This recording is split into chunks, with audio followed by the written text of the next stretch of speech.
Olá pessoal, estamos aqui para mais uma aula promovida pelo projeto de extensão que vem abordando a situação dos rios urbanos, especificamente na cidade de João Pessoa. Dizendo a minha satisfação em estar aqui falando com vocês agora, vamos apresentar a terceira aula dessa série de aulas dentro do projeto, agora tratando das bacias hidrográficas, após aí as duas primeiras aulas ministradas pelo professor Gilson Moura. Então, meu nome é Henrique Gutierrez, eu sou geógrafo da Universidade Federal da Paraíba, lotado no Departamento de Geociências, que fica no Centro de Ciências Exatas e da Natureza, CCN, na cidade de João Pessoa. Espero que vocês gostem do material que vamos apresentar e qualquer dúvida, qualquer comentário, ao final vou deixar meu e-mail para que vocês entrem em contato. Um grande abraço. Então, para iniciarmos essa terceira aula, vale registrar que nós estamos fazendo parte e produzindo esse material pelo projeto de extensão do edital Probex 2020 da UFPB, intitulado Inserção de temas transversais sobre a situação dos rios de João Pessoa em escolas públicas do ensino fundamental 2, como ferramenta de sensibilização ambiental, parte 2. Esse projeto tem como equipe técnica 6 membros. O biólogo Gilson do Nascimento Melo, vinculado ao Departamento de Sistemática e Ecologia da UFPB, como coordenador do projeto. O professor Gilson Ferreira de Moura, também vinculado ao DSE da UFPB, como coordenador adjunto do projeto. A bióloga Marcilene Santana de Oliveira, também do DSE, na condição de colaboradora. O geógrafo Henrique Elias Pessoa Gutierrez, vinculado ao Departamento de Geociências da UFPB, na condição de colaborador. E as alunas Vitória Costa Dias, do curso de Bacharelado em Ciências Biológicas, e Maria Heloísa Rodrigues da Silva, vinculada ao curso de Licenciatura em Ciências Biológicas da UFPB.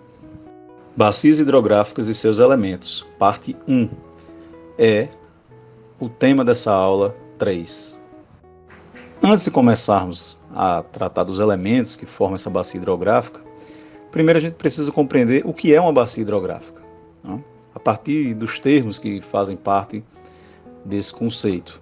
Então, antes de qualquer coisa, é interessante a gente conceituar, tratar a respeito do termo hidrografia, comum nos livros das escolas, principalmente nas disciplinas de geografia, de ciências.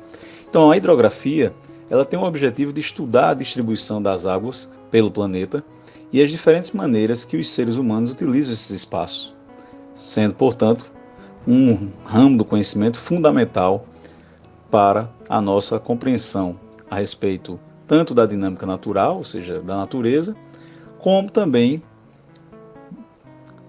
ajudando no desenvolvimento das nossas atividades. O conceito de bacia hidrográfica, ela pode ser compreendida como uma área banhada por toda a água da chuva que cai e se desloca para um rio principal e seus afluentes. Para isso, precisamos compreender, voltar aos conceitos que foram apresentados na primeira aula pelo professor Gilson Moura, quando ele tratou dos conceitos de sistema e de conectividade. Ou seja, na bacia hidrográfica tudo está interligado. O que eu faço em um determinado ponto pode causar uma mudança, uma alteração em outro ponto.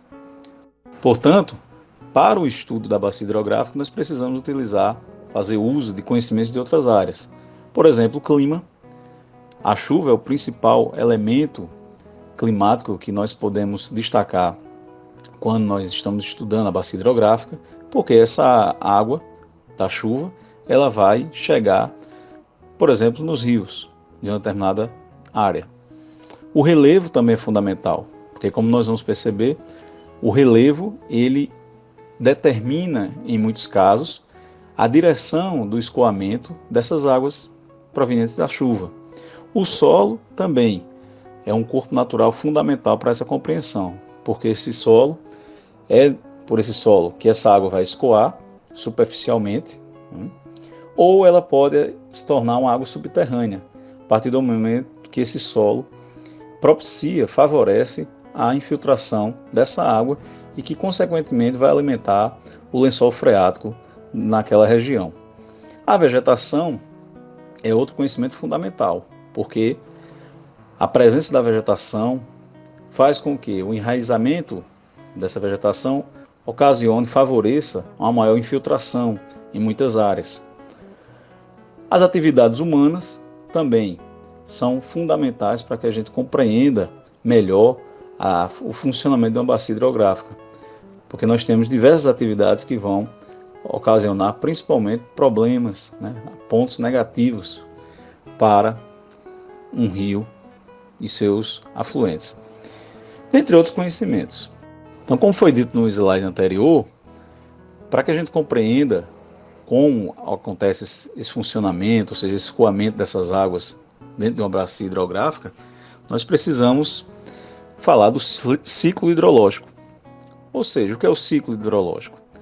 É esse esquema que vocês estão vendo aí, que mostra os diferentes movimentos que a água vai exercer em uma determinada área. Então, iniciamos com a visualização da precipitação, ou mesmo o degelo em áreas mais frias, com o derretimento do gelo que está no topo das montanhas, por exemplo. Essa água derretida ela vai escoar e chegar nos pontos mais baixos dessa determinada área. E aí essa água, como nós já comentamos, ela pode ter o escoamento pela superfície, ou essa água ela pode se infiltrar e alimentar a água subterrânea, a reserva de água subterrânea num determinado local. Além disso, essas águas que vão escoar ou que vão fazer parte da reserva de água subterrânea vão ser essenciais para a alimentação dos corpos hídricos. Por exemplo, como está mostrado aí na figura, de um rio ou de um lago. Então, esse é o movimento da água em seus diferentes locais, em seus diferentes momentos. E a evaporação é um processo que faz com que essa água retorne, como está demonstrado aí com o exemplo do mar, por exemplo, mas pode ser um grande lago, a própria vegetação, como o exemplo aí colocado da evapotranspiração, que vai fazer com que essa água retorne à atmosfera e o processo continue. Bom, e por que é importante compreender o funcionamento de uma bacia hidrográfica? Vários exemplos podemos dar do nosso dia a dia. O primeiro deles, abastecimento de água potável. Essa água que nós utilizamos em casa, na maioria das vezes, são provenientes de corpos hídricos, um rio, por exemplo, e que essa água é tratada e distribuída para a população, para cozinhar, tomar banho, lavar roupas e etc. Em outros casos, a água que nós utilizamos pode também ser proveniente de um poço.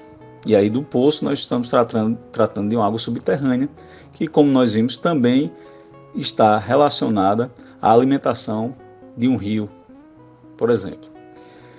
O outro exemplo, geração de energia elétrica, como está mostrado na figura, nessa foto ao lado, mostrando uma hidrelétrica de Sobradinho, aqui na região Nordeste, no Rio São Francisco, e em que a água é utilizada para a geração de energia.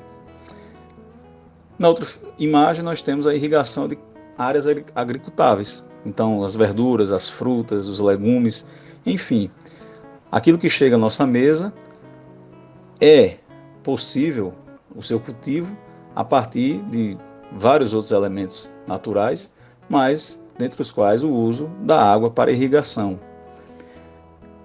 E um outro exemplo da água é o uso pelas indústrias, como está aí mostrado na figura, na imagem.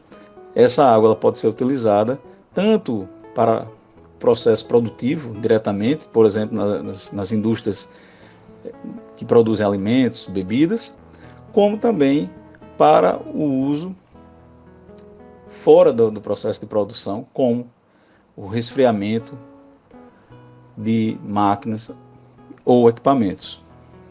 E agora nós iniciamos a nossa fala sobre os elementos que compõem uma bacia hidrográfica.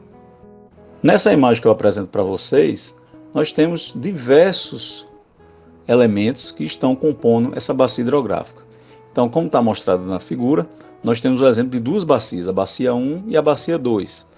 E os elementos, a nascente, o local em que a água subterrânea brota para a superfície, iniciando assim a formação de um corpo d'água, os afluentes, que estão relacionados ao leito principal ou ao rio principal. Então, o rio principal ele é o curso d'água maior e os afluentes são os cursos d'água menores que vão alimentar esse rio principal. Temos também o lençol freático, que é o conjunto de águas que se deposita naturalmente no subsolo. Temos o divisor de águas, que aí está relacionado ao relevo, ou seja, são as áreas mais elevadas do relevo numa determinada região, que vão fazer com que o escoamento das águas aconteçam de um lado ou para outro e venha alimentar rios que estejam ali presentes. Temos também o fundo de vale, ou seja, um vale fluvial, que se caracteriza por uma área rebaixada por onde passa o rio. E por fim, a foz, que é o local por onde essa água vai desaguar. Nós vamos falar mais detalhadamente nos próximos slides de cada elemento que aí está. A nascente, como nós falamos, é o início de tudo, ou seja, é o local onde a água subterrânea vai brotar, aparecer, surgir na superfície, iniciando a formação do curso d'água. Nas fotos que aí estão, mostramos para vocês a nascente do rio São Francisco, que se localiza na Serra da Canastra, em Minas Gerais, e que corta boa parte da região Nordeste. Agora, falamos a respeito dos afluentes. A palavra tem origem no latim, que quer dizer afluir, correr para. Então, os afluentes se caracterizam por serem os riachos e rios menores que despejam suas águas em um rio maior. Na foto, mostramos uma confluência dos rios Morava e Danúbio, mais especificamente na Bulgária. Aqui falaremos a respeito do divisor de águas e o vale fluvial. Então, como nós já falamos, o divisor de água é a linha divisória localizada nas áreas mais elevadas do relevo, representando a mudança no sentido do escoamento das águas. Na imagem, na foto que estamos mostrando, temos aí o exemplo do Rio São Francisco, no município de Piranhas, em Alagoas, mostrando exatamente isso. Os divisores se localizam no lado direito e no lado esquerdo do Rio São Francisco. Essa imagem mais abaixo, do autor Fabrício Américo, mostra bem isso que nós estamos falando. Tanto o divisor de águas, que o autor aí chama de interflúvio, que representa o número 1 nos dois lados, como o vale, que é o número 6, que mostra toda a extensão, compreendendo toda a extensão entre os dois interflúvios, ou seja, entre os dois divisores de águas. Então, o vale fluvial vai compreender o início de um divisor até chegar do outro lado no novo divisor. Além disso, temos na imagem que é mostrada as vertentes, as margens, o leito e o talveg. O talveg sendo aquele ponto de maior profundidade de um curso d'água. Por fim, ao falarmos a respeito de um rio, temos que tratar do conceito de foz, ou seja, a foz é o local onde as águas de um corpo d'água, rio, por exemplo, caem em outro corpo d'água, como outro rio, uma lagoa, um lago, mar ou oceano. Nas duas fotos que nós estamos mostrando, são duas imagens de satélite. A primeira, na parte superior, mostra a foz do Rio São Francisco, que se localiza entre os estados de Sergipe e de Alagoas, despejando suas águas no Oceano Atlântico.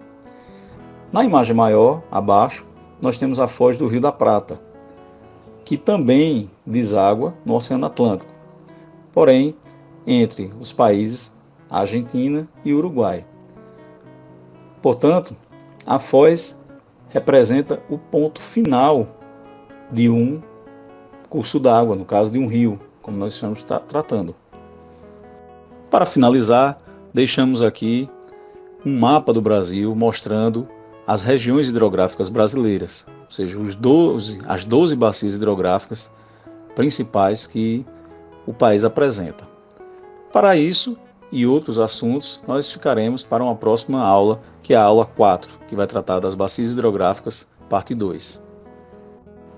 Sendo assim, eu agradeço a atenção Deixo meu muito obrigado para todos que acompanharam essa aula 3 e fico à disposição com o meu contato por e-mail, que aí se encontra no final do slide. Então, um grande abraço e até a próxima.